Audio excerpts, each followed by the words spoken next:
represents. It's a flattened pyramid.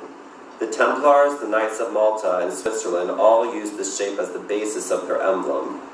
As you see, all the wealth goes back to Pharaoh, and they like to flaunt it. Not to mention that the red and white colors trace their origin back to the red and white crowns of Upper and Lower Egypt. War equals debt is one of the most important concepts on the Q-Web. See that right below Freemasonry. This is how central banking has slowly engulfed the entire world, by inciting wars and then sweeping up power in the aftermath by preying on debt-stricken nations. Every major European war since the founding of the United Kingdom followed the same progression. War, debt, bank, war, debt, bank.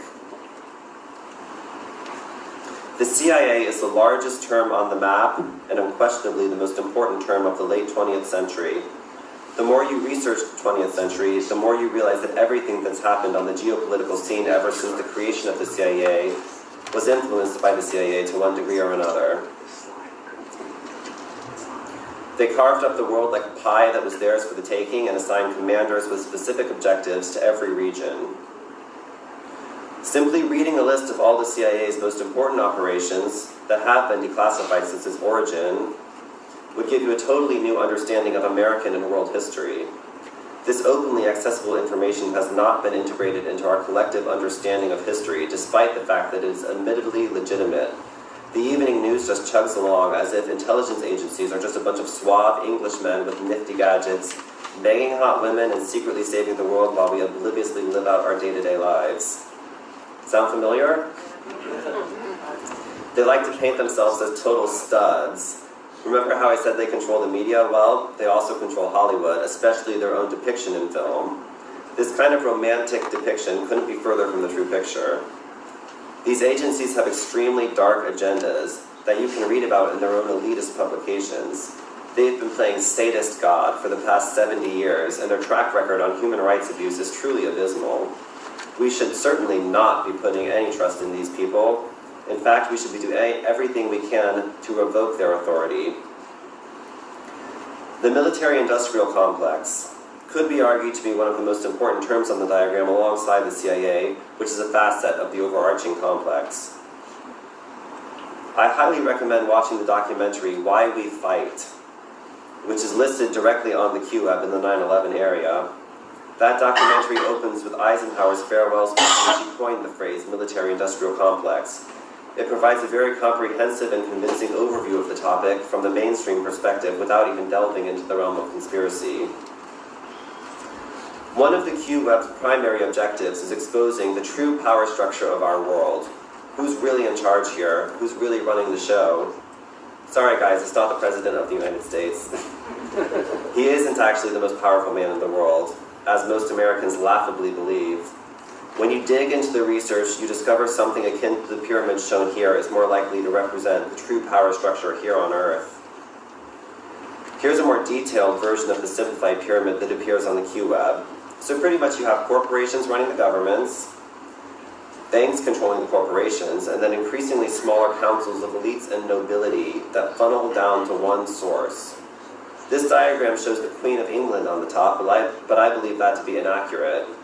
The figurehead at the top of the pyramid goes by many names and titles, but when you take a good, hard, honest look at the state of the world, the most simple way to describe him is just plain old Satan.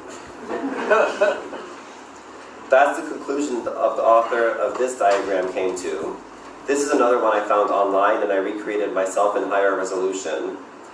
Here we see yet another theoretical model of the power structure insinuating that the Jesuits are the most powerful society on the planet, headed by Lucifer/Satan at the top. Another name for the kingpin at the top of the pyramid is Pindar, and if any of you guys saw my Edge of Wonder interview, I'm sure you've heard a lot about that.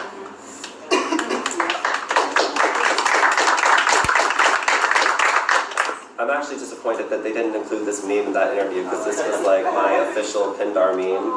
But you see it now. So I created this meme to explain what I meant by placing Pindar at the top of the power pyramid on the Q-Web.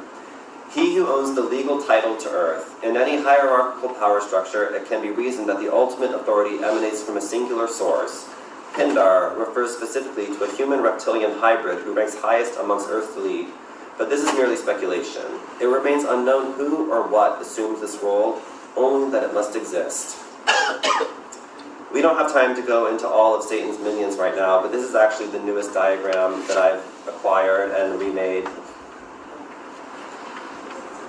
Now we're back to Donald Trump, who I think I've already covered well enough. That's all we'll have time to cover from the Q-Web today. I know we've skipped a lot, but I'll cover a few more points here as I wrap things up. In conclusion, the Great Awakening is upon us. History is being rewritten not by the victors, but by the individuals and the collective consciousness connected to Source. The New World Order is crumbling before our eyes, and we're using their cyber weapons against them, and we're winning. Find high-resolution digital files of the Q-Web and other diagrams on the Deepstate Mapping Project website. Once again, these diagrams are hypersigils intended to accelerate the global awakening process and help you spread truth and light into the world. You're encouraged to reproduce the Q-Web on cardstock and share it far and wide. The survival of our republic and indeed the human species may depend on it. So go forth, wake up the masses, get involved, do something, do not be complacent. My main call to action is obviously spreading these diagrams, and I encourage you to do the same. But think for yourself about how you can personally make the strongest impact. Everyone's knowledge and talent can make a unique difference. The truth is, we live in a practically inescapable prison matrix. We cannot just sit here and expect someone from the outside to come in and save us. The Q-Map I've created might actually be our best hope at waking up enough people to trigger a glitch in the matrix. I can't tell you for sure what that would even look like, or what would happen afterwards. The goal is to break the cycle we're in. Through consciousness alone, we may have the ability to reset the system and return everyone to Source, Christ consciousness, Nirvana, Valhalla, heaven, whatever you want to call it. Please remember what I said before. Conventional weapons are obsolete. In today's world, psyops are paramount. Whoever wins the psychological battle wins the war. This is the part where I usually plug my website, but there's a minor technical issue there.